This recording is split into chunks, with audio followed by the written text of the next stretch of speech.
I was a bit in my head about my ability as an artist or vocalist or rapper, just because it wasn't something I was doing or like particularly known for. Yeah. But I also feel like sometimes nobody can, if you're also a producer, sometimes I feel like some of the visions you have in your mind, at some point, only you are the one, you're the only person who can fully, like express or get out how like the vision you have in your mind. Yeah. So that also was like necessity, almost like sort of like Yeah. Yeah. You are listening and watching In the Mix, and this silky voice and beautiful face is your girl Mariah, or as my dad likes to call me, Brobs. We are in TM today, the city of Tema. We came out to see DJ Yamz. If you guys listened to my first episode, you can tell that we were still figuring out what we wanted to do for our theme song. What song do we want to attach to the podcast? We finally discovered one. It was Champion Will Be Easy by DJ Yamz. And so today I'm very excited to be in his city today at his studio. And we're going to talk to him about the making of that song and all the other wonderful songs that he's made. I really fell in love with his talent and his creativity and his drive. And so I'm really looking forward to being able to learn more and see the process of how he makes his music. Okay, we've got a really cozy in the studio. Okay, so you mentioned corporate life. What sort of made you take the leap from leaving that to full-time creatives? Wow. When I left school, university, I started working like in the US. It was a big trip for me because I was just like, I started working and then within like 3 to 6 months, I was having like panic attack anxiety. And I was just having this whole thing of like, it's supposed to be 40 years of, because I had a great job, and I was working in the management consulting field, and living in LA, everything, which I was like, it just didn't seem right. I guess Jules had an old EP where somebody talks about it's Leap of Faith, right? Yes, Leap of Faith. I think the intro, the person would say something like, I couldn't, when you can't sleep at night. I was at that point, I was just like, I knew that this thing wasn't, this how I was set up was just not it. Yeah.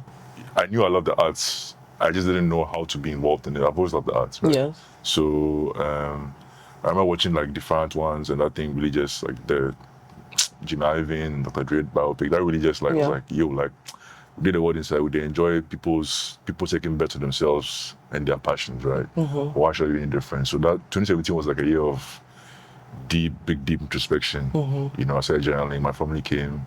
I knew I wanted to be closer to home. Yeah. I knew that I've jumped to the thing, but like in that 2017 thing, that period, I was like, okay, what do I love? I've always loved production, right? So a friend of mine told me that like, if I want to get into production, he would recommend me learning DJing, just in the fundamentals. So I learned DJing. I paid this turntable actually. Yeah. Yeah. Then like, I remember like I started like learning. Like I spent 3 months on it. So the first 3 months of 2018, I was like figuring this stuff out. I was also learning for my MBA at the same time, right? So I was thinking that but it was this strange thing that like I'd come from work, I did the MBA studying for a bit, and then I'd like take the turntable out. And literally it felt like this thing of like, I started noticing this trend where like, I felt like every time I'd leave from the MBA stuff to like the turntable, it was like a shutter close. Like when I have the MBA book, like my mind's eyes closed, right, kind of thing. Yeah. When I go to the turntable, yeah, like that shutter opening kind of thing effect, I was feeling it. So I was like, and then. So you ended up not doing the MBA, or did you? I didn't do the MBA. Yeah. Okay. Because after 3 months, I just doubled down on doing this thing. I was putting out mixes. But my goal was always the production. Right. So after 3 months, but I bought my E11 push, and I was scared of that thing, like for months. But after I learning the DJing fundamentals, putting on mixes gave me some confidence. So I think around April or so, I finally opened the box to the push and started to like watch videos and play. And then by June, July, I had some understanding of like fundamentals of production, like very basic, like make loops and stuff. Right. So, yeah, around that time I started to also just think about, okay, wow, I'm actually making beats, like a lifelong dream thing of mine, right? Right. And it's me. I told myself this thing. I did it for me. It was not from any expectations. This is something I was intrigued by. I put in somewhere to like learn about this, and so for me that thing, it changed the game for me. It was really like I thought I'll take someone who have money and help creatives, but I didn't know. I never thought about me myself being a creative. Right. Right. So when I decided to like come back home after taking a sabbatical from work, just because I felt like, okay, now for the first time in my life, I have something that like I have purpose. It can follow me. I can nurture it, and I can grow. Like I don't need to. What am I still being? Why am I still here for? So that's what made me leave the US, came to Ghana, did some corporate stuff again. But the goal was always to like be able to get to a place where I don't define myself by being like a corporate 9-to-5 person. Right. Yeah. So that's a long-winded answer. No, but it was a good answer. And I mean, I find it interesting that you talk about being scared to start, because you dropped your first project, I think in 2018, Life in Tama.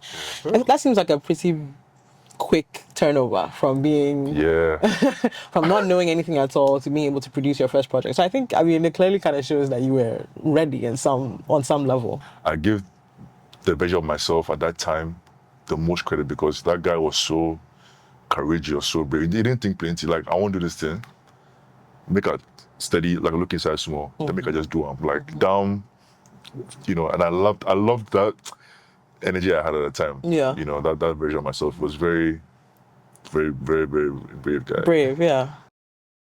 I always think of like my projects as stories. Because I love to read, I love reading, and I also love writing. I also journal a lot. So for me, actually, most of my projects, like, I feel like they're closely tied to the places I'm in at that point, and at those points in my life, right? Like, they're almost like sort of audio journals for me, because like, obviously I made a project, but when I hear them, like 2019, like when I got to like No Long Tin, that was me 2019, making the transition from LA to Ghana, and so like for me, my project in itself, I have some form of like catharsis, therapy, like relief, and also documenting, just like, like the life and times that are happening for me, so. Yeah, that's my response to that. Okay. Yeah. You've talked a little bit about, you're talking about therapy, journaling, mental health, and just not being able to sleep when you were not in the space that you're supposed to be in. Yeah. How has that changed now that you are doing music full time? How has your mental health improved, I suppose? Or not improved? Yeah. Maybe. I think for me, like, I would say generally like, my mental health and emotional health has just been so much better, like since with my, like since like 2018, I started like immersing myself, because I found that like I didn't arrive at just wanting to make music. Like it took things happening, and also I remember like at the time before my music period, I went to a rough patch, like before getting into music. And I remember like something I came across saying that like, so when you are becoming a new person, or forming, if you're trying to like, break the mold of who you are and evolve, like it's important to, once you've rooted out like bad habits and things that don't serve you, you have to plant something something new, a good thing, right? To so that it's like weeds. Otherwise, that things will just go that you don't want. Yes. So for me, like immersing myself into like music at the time wasn't has been that for me, And like when I was making albums, like sort of like my push and stuff, it did that for me. But even now, like that I'm transitioning more from just digitally producing and making instrumentality to becoming one instrumentalist myself. Yes. Like there's playing the sax. I don't know what the maybe is blowing, but like it's after I'm done practicing or session, like the mental clarity and just like space I have. So I can't. Nothing now gives me that kind of feeling, and it's almost like a good addiction kind of thing. Yeah. Because like so I don't be playing it for like a month now because of a health Only a problem. month. Yeah. Wow. Okay. And like I feel like wound up. So yeah, this really it just helped to like give me a good outlet, a good place to sort of like release myself without judgment, without hurting somebody else, without just like expressing myself in Right. ways that like A good release. exactly. Good Yeah. release, yeah. So of all instruments, why the sax? What drew you to the Actually, sax? Yo, I love the sax. Yeah. Like, I don't know. Like I don't know which moment in my childhood made me, but like I think as probably from high school, high school for me was like a big sort of like a exposure point in terms of music because Yes. now like you have internet, also this is like the early like 2010s and stuff to like 08 to 09. So internet access, they have like laptops and stuff. So like for me, I'm going into like songs are coming out, like Watch the Throne is coming out, Before That is coming out, and then for me those songs have samples. You go back. So Kanye for me, Kanye is Kanye. Right. Yeah. Right. But, like, I can never knock Kanye and people like Jay-Z and stuff, and as for like because of hip hop, like the sampling history, right? That for me was big because then where I live, like musically, a lot of times my mind is like in the soul era, 70s, 60s. Right. And then I also discovered Fela. Funny enough, I think it's through like, hip hop. And then when I found Fela, I'm like, hey, this guy, Trouble Sleep, just playing this horn and I'm freeing the thing visually. Yeah? So since then, like, I've just been hooked on like the sax because it's like a very expressive thing. Right. It's a and it's like, for me, like you're also using your breath. So there's nothing more like real, and like the way I'm describing it now, playing it now confirms these things. You know what I'm saying? So I'm really trying to get to a place where like I have that language of the sax. Like the past is like problem that I play it every day. But I really want to get to a place where I can express myself in a language and like like now go beyond just having to be limited with what I can do on the push. Yes. Yeah, I want to feel something to tell it. Yeah, with this, 100%. I go play on. Yeah, 100%. So, I definitely feel like Ghanaians and horns in general, we have a very Really? close. Yeah, I think Ghanaians really seem to really like live band. yeah, it's true. The trumpets. I don't think anybody beats us in terms of trumpeting, Yeah, horns, and everything. yeah. Both you and your sister. I feel like the only reason why I know of Salisbury is because of your sister. And I know Salisbury they do live band sometimes. Oh, really? I didn't even know that. I think so. Salisbury. I think so. Is it Salisbury I'm thinking of? I'm thinking of the workplace. You're giving Salisbury false clip. I'm giving false advertising. So obviously you're a producer at heart, right? But I think over time you become more comfortable using your voice as well on your projects. Yeah.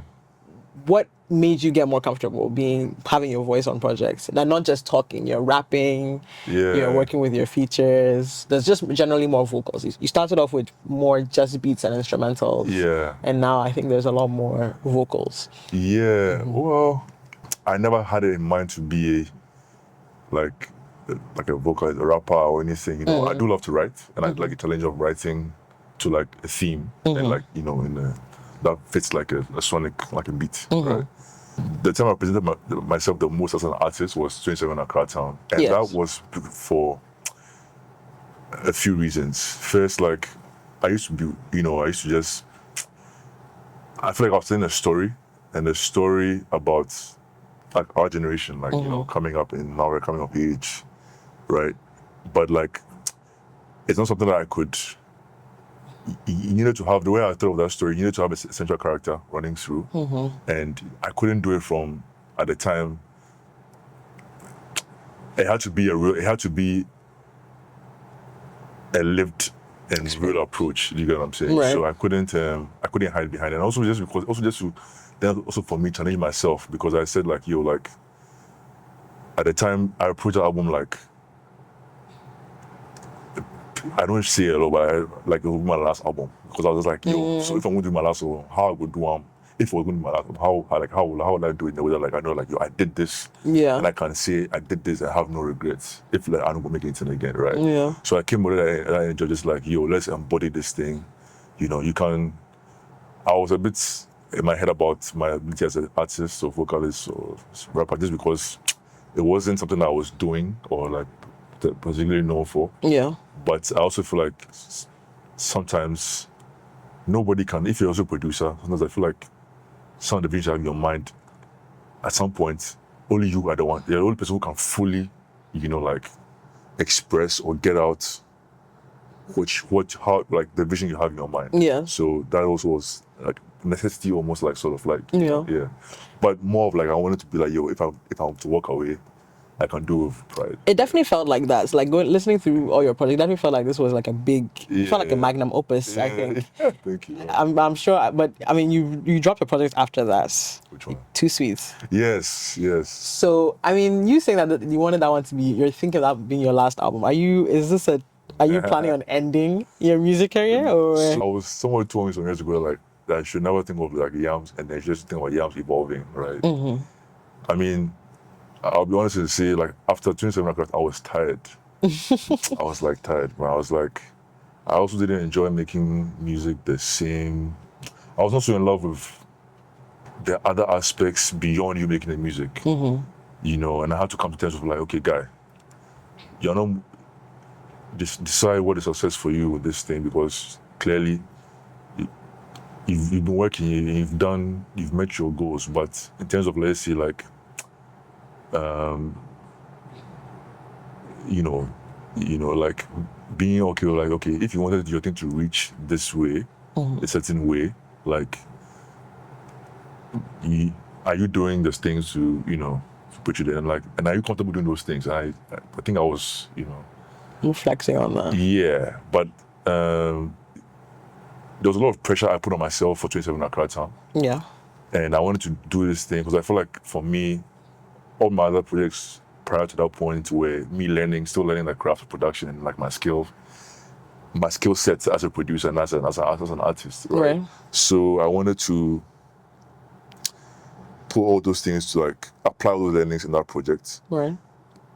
I fell out of love with music, making music for a bit in the way I was doing. So I wanted to evolve, hence the sax. Right. And then hence like that project in itself was less about me and more about my collaborators like Salmi Sax, like Rama Brew, like just continuing this thing of like, okay, yo, use your life to help these guys, give them their due and just help give them a leg up, right? So right now I feel like I'm in like, if I create and share a project, it's like a bonus type of thing. I do it just for actually now more like love and not to prove to anything, to prove anything anymore. Right. As I did with 27 Accra Town. For me. All this is for me, yeah. Right. Okay. So obviously the theme song for the podcast is Champion Over. Yeah. I love that song. When I heard that song, I knew it was the perfect one for the podcast. And just I just want people to be able to hear that song and then think of my podcast. Yeah. Hear my podcast and then think of the song. Wow, thanks. That particular song, how did that come together? Woo! So, you know the thing, when I make some of the beats, I can't even remember how I made them. Like, I think in 27 Accra Town, I was lucky enough to be documenting, but I was not, when I was crafting the beats, it's not in my mind to be recording, you get? So, I'll also be lying to see if I said like, I remember when I was making the album, you want to make an album, right? You know you're in this mindset to like create a body of work. Now, the things that will make up the album, they come as you are in the journey, right? So, Champion or Easy came at a point where I think I had a few tracks. I knew that this story could possibly be told. Yes. But I didn't have, I needed something. I needed like I needed a song that if nobody even had the album, that song alone could just encapsulate this whole thing, what this thing is about, right? I work with this guitarist called, he's a Nigerian guitarist called Nelson. I forget his last name. Okay. And shout out Nelson. I said shout out Nelson. Shout out Nelson. Years ago, we worked together. He recorded a bunch of like guitars things for me. So I had one of his guitar what's the English term? A section, right? Okay. And I loved it. And I always said, Charlie, if we wanted to make a beat with this thing one day, right? So I remember one like Saturday afternoon, I just sat down, playing that looping, you know, and I don't know how it came about, but like I managed to just create a very simple percussive sort of arrangement. Right. And then I knew that, oh, Charlie, there's something there here. So then it became, I can't tell you whether it took me like a week, 2 weeks, but I remember like it took me, once I had that thing of, oh, this loop is like happening. Yeah. Then you sort of just get immersed and you lose sense of like self and like what you're actually doing. You're just like creating and finding what sounds and feels good. Yeah. So before I knew it, Charlie, the song was like done. Champion seems to be the prevailing theme, I think. Throughout that's like your saying, that's your slogan. Yeah. Even you even write about it a little bit because I did read on your Substack. You ran in a race and and you were thinking about being a champion and beating yourself, getting better as yourself as opposed to being in competition with anybody. Yeah. How has that champion theme sort of driven you throughout your journey? When I started like crafting, you know, like that back to that 2017, 2018 period when I was like, yo, okay, I don't want this life. What do I want to do? And I discovered I could, you know, produce and stuff. My thing was just like, I wanted my purpose to be at the time like to create empowering stories of people. You know, like that was that. Because also I know what those stories did for me. Right. And just like I've been a big believer in this Japanese concept of like Kaizen, which is like continuous improvement. So the idea that like little small changes add up to big ones over time. That alone, like I told you, like in rebuilding myself after like getting introspective and honest, like it became a very important tenet of like who I am, who I wanted to be. So the whole champion thing is like I do want to be a champion, and I feel like champions are the ones who are able to like challenge themselves positively, you know, inspire others. Like you come back, you evolve, you know, you learn and apply, and like I feel like if we're all trying to be, I call the best version of myself a champion, right? And I really would love to like also have everybody think of themselves that way. You know? That's why, you know, like in my songs and my writings, I just wanted to be in your mind, you're a champion, you know. Yeah. So. Evolution is also very important to you, clearly. It is. Because you've done so many different things. You started off as DJing, moved to production, brought in vocals, got into the sax. You're also a yoga instructor. Yeah. I'm very interested in that piece. Yo, Charlie, Tell me how yoga also came. I mean, I know you're very fit. I know you like to keep fit and everything, but I imagine that it's more than that, or maybe it's not. It's deep. Talk to me a little bit about yoga. So I discovered yoga actually when I moved to Ghana. Funny enough. So a friend of mine, one of my biggest G's, Kuja Adokwe, he's called aka Tony Stark, by the way. He invited me to a yoga class that his cousin Yvette Tete, shout out to Yvette, by the way. And I remember like my first class, you know, I didn't have any preconceived, I just knew yoga is something that Indians did, and like I know women went into it and stuff, you know.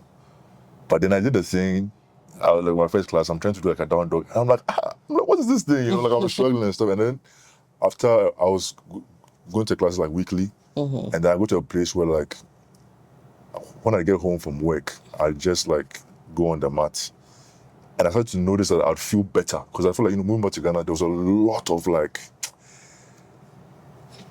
transition things, you know, like you're not adjusted and there's a lot of like reacting going on. So I found that the yoga, being like just doing yoga, gave me a lot of sort of mental and emotional ease. You know, it wasn't even about the physical. Yeah, the physical was there. Like, first your body can do some postures because you're not as flexible as you are. But then, for me, it was a mental, emotional thing that moving, because like you learn about limits, you learn about practicing a bit every day gets you. So it fits right in with that Kaizen philosophy, right? And like, it's like an accessible way of also gaining mental and emotional ease and clarity without, let's say, if you don't have money to afford a therapist or beyond journaling and stuff, or talking to someone, this is a way for you to get some of that tension out through movement. Yeah. So that hooked me, that got me hooked, and then like I just kept doing it. If you told me years ago that I'll become a yoga teacher, I'd be like, I'll laugh at you, but I mean, look at it. Yeah. So, and I just also want people to, I feel like that's also another way of people getting in touch with their higher selves. It's another way, it's just another expression of that desire, right? So anyway, yeah.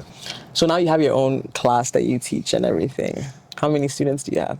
I mean, it's early. I'm being very modest. Like, so I do teach private as well. I've had some corporate sessions with some companies in Ghana. Oh, nice. Okay. Yeah. That's a nice little gig. Yeah, I'm trying. I have a few private requests. So I'm trying to grow I teach a Saturday class currently at Jay's Coffee and Creamery in Comte 6 in Tama. Okay. The idea is that I want to help build a yoga community in Tama, because what I learned when I moved back here, I realized that like people who are interested in yoga in Tema, most of us still have to go to Accra, right? And that just it didn't make sense. It's not ideal. At the scale. Yeah. So I just said, let me try and create a community. And also just to get people, like, I feel like I meet a lot of people who are older, working parents, and they are looking for ways to get into feeling well, getting fit, or just like, but then they don't know, but in gentle ways through walking, and yoga is one that, like, you don't have to, you can get strong, but with consistent practice over time. And I just want to give people that kind of thing. So we're creating a community here, it's early days, so we just keep going. Yeah. I see a through line through all these things. Like you're trying to, again, heal your own self, and just sort of have that evolutionary journey while also being reflective and seeking self-fulfillment. Yeah. Do you think you're closer to self-fulfillment? I think there's less of a gap between the person I am currently and where I still and where I want to go. The gap is much less. It's much closer than before, where I didn't even know what I wanted. Do you know what I'm saying? I was just like, I reached a point where like, I was okay, I know that these conditionings, arrangements, it took me a while, but I got to a place where I couldn't lie about this to myself anymore. But then crafting and trying to create what I wanted to be was so much of a stretch back then. But now, with just continually just making decisions in line with like the person I am now, the person I want to be, not always easy, but I feel like there's less dissonance, there's more, it's not 100% harmony, because there are also things, you're trying to go to some place, you get there, and then when you get there are new challenges that you have to like sort of. Yeah, I was about to say, is 100% harmony even possible? Yeah, I don't know. I don't know. I just think there are moments where you have to learn to like really look at how the things we have, and then, try to find joy in them. That makes sense. Okay. I was going to ask if you had any dream collaborations, but from what you've said to me so far, you're really just more about creating a platform for other people to sort of express their creativity and share their artistry. I get dream collab. Oh, you do? You're down here. My upstairs, I have like a vision board. Not even a vision, but I have like, so I keep my journals. I have like a drawer, like a wardrobe, like a shelf. Yeah. One of them is like a drawing one. And I've written down the names of people I want to work with. Like, I would love to work with Bernard, but at the same time, I would like to work with someone like, I don't know if you know Barrington Levy. No. He's a Jamaican, Caribbean artist. Okay. He has this song called, The Vibes Is Right. You should listen to it when you have it. I will. The Vibes Is Right, okay. Yeah, people like that. Like, I would love to work with, Showdown Camp, like Ghost. Ghost, because big voice guys. Yeah. Yeah. You guys do sound alike. Yeah. Have you ever met them? No. I feel like you need to go out more, because especially in December, they're all around. I don't go out, networking, because you want to see for a guy and they come here. But I don't like going, I don't like nightlife. I'm a beach, visit friends, home kind of guy. But, anyway, so. So you mentioned Jules earlier. So I'm thinking in terms of other Ghanaian artists and producers. How has the connection been with them? Have you made any connections? Are you working on anything? So currently I'm not working on any new projects Okay. musically. Besides, this. But in the past, had a chance to work with like Obed from Super Jazz Club, Charlie, doing 27 Accra Town. Big respect, worked with Adam Doche a couple of times. Also a legendary guy, Edwin. Yes. Like who I think now he DJs DJ. more, yeah. Yes. All these guys are like, for me, their talent level is like, I'm going to say like they are like high level guys. Like they could stand with like SARS, like in terms of maybe talent. Yeah. Pharrell, like these are the kind of people I see them as, Yeah. like Kanye level type of things. We may not have like the personas that they have, Yeah. but these guys are on that level for me. Bro, I would love to work with, like, meet Hama. You know Hama loves to. Yeah, of I don't know how course. to meet these guys, I've tried to reach out to Jedu Blambule. Like I want to meet someone like him. Be a dream to like work and learn, talk to Kuyo and Chi. Look, like they are big deals, like Yeah. someone like Hama. We should, if you see him anywhere, every music loving Ghanaian should. Producer today, I feel like you should. For Yeah, two beats, 100%. I'd love to meet them. Yeah. But yeah, 100%. That's why I kind of feel like Ghana is really a good place for creatives. Yeah. Because it's so small. Yeah. We're all sort of in the same. Yeah. No matter how big you are as an artist or anything, Yeah. I think that it's easier than it would be in like LA, for example, to meet someone and sort of make that connection and eventually blow up. Yeah, Charlie. Yeah. Yeah. Maybe now, post like 27 in Cartown, I had that energy of like, Charlie, like I was in that. I remember I'll say, if he may or may not see this. I wanted to work with Wallace so bad. Even today, I still work with Wallace. I remember like when I was doing 27 in Cartown, there's a song called You First that I had. Yes. Champion No Easy, actually. Yes. I wanted Wallace to be on it. Yeah. Charlie, I'm not saying this for any. I respect Wallace a lot. Charlie, he's a G to me. But I remember like he had this thing where if you go, you can sit down and he will sketch you. Bro, I took my phone, I played him an early, like the version of Champion Vision that I had, and I said, I would love to have you on this song. Right, he gave me his number, I messaged him, it fell through. Right. But like, I say this just to say, like, because I don't know how to really pretend. Like, it's difficult for me. So like, I try to. Similar. Yeah, so if I don't know how to, I don't find it comfortable parlaying and like just, fronting, like everybody that I worked with collaboratively, it's been very real, very organic, very like intentional. You know, like, and just like, I'm a big fan. Can we do this? Let's play around and just see what happens. Yeah. Yeah, I don't feel like I've been successful enough. I also don't like going out that much, but I don't feel I've not had enough chance to connect to vibe with people on that level, because I'm not trying to like, I'm not trying to, do too much. And I love this thing. So if I want to like, I'm not trying to come on some flex thing and like, I respect you, whoever you are, but I think it's just being able to meet people, have people meet in a place that halfway. Yeah. But you're not going to force anything. Yeah. If you tell me, say, Mariah to come, big man Denzel, like big artist Denzel, so come get it, I'll be like, Yeah. Yeah. I think one thing you haven't, well, at least I haven't seen you do much of is perform. Yes. You haven't put on any shows or anything like, at least from what I've seen. Is that something that you're avoiding, or is that something you want to do in the future? So I've done one. I did so far in my, 7-ish years, 8 years. I was like, being in the music creative space.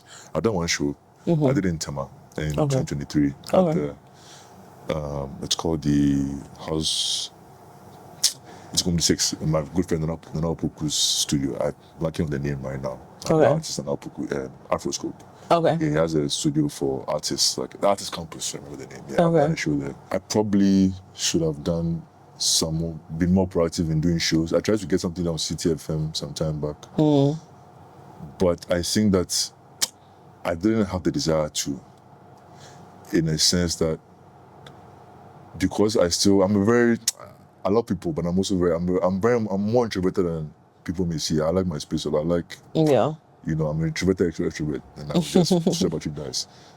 The whole artist like ego thing, yes, I did for 27 Accra time. Like you need the ego at some point, but it just didn't feel. I asked myself, Charlie, do you want to be doing? I was like, no, not as an artist. And also, if I'm going to do it as an artist, because of most of my catalog is production leading, maybe it's all to me, it's also a knock on me for not finding enough, creating enough avenues for people to enjoy that kind of vibe, But I do hope that my iteration as a saxophonist would see me doing that. Having understudying my teacher, like last year he was doing some shows and I followed him because I really want to it might take time, some years, 5 years, 10, but I want to go to a place where like I'm talking with this thing. Yeah. And, like this for me it's moving from this to this for me. It's like a graduation in a sense because I'm getting much closer to the notes. Yes. Expression, like high level expression. Yes. A higher form of expression, which I feel more interesting. So you said you don't have a new project that you're working on at the moment. What's something that we can expect though in the nearish future? The way I create and the way I tell my projects, outside of Too Sweet, is I take from life, right? So I feel like you have to live. For me, I feel like I have to like living a bit more. Like right now, I'm early 30s. The things I was thinking about now are a bit different from 27 Accra Town era. Yeah. Right. So I'm living it. I'm sure at some point it's all this thing. But I think in the future, I'm really looking to hopefully get to a place where I can start making projects where like I'm playing the sax myself, like I'm an instrumentalist. I'm definitely looking to like I have this dream of doing an actual live album and like a high life inspired album. Right? And to that end, I ever have this dream after I keep telling if he ever hears this, Master H, aka Pucci and Courage Sax. I want to form a band with these guys. Right. We call the Villagers or something. I want the experience of having a band and being part of a band. Right. Because I feel like I want to step in more into this thing. So Live instrumentation, yeah. So more hopefully live, and the high life inspired things and more band, that's like the dream. But we are working. So, yeah. You're definitely working. I really enjoyed the conversation, Yamz. Thank you so much for having us in your studio. Please tell the people where they can find you, where they should follow you, where they can find your music. Yeah, hi. Thank you for listening to this conversation. My name is DJ Yamz. You can find me on all streaming platforms under the name DJ Yamz. On Instagram, I'm DJ_Yamz. I have a Substack called The Fireside with DJ Yamz, where I put out frequent posts on my journey and my reflections and stuff about my projects. And I think. And in Bari Wellness. Yes, I also teach yoga. I'm a yoga teacher, and I have a wellness brand called Mbari Wellness. You can follow that on Instagram, which is Mbari_wellness. I teach yoga in Tema, Mbari Yoga, every Saturday at Jay's Coffee and Creamery, come to 6. So if you're in Tema at 9 a.m. to 10 a.m., come for a good class for a stretch, move, breathe, feel better. So, yeah. Wonderful.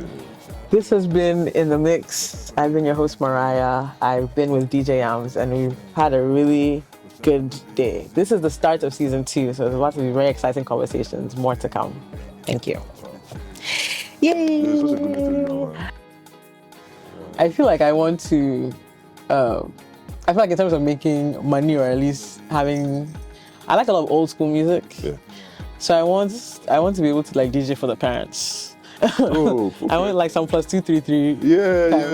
I feel like that'd be fun. Yeah. Obviously, I still do like my own thing for fun and everything, but I think that market is an untapped one. Yeah. I want to try that. Yeah.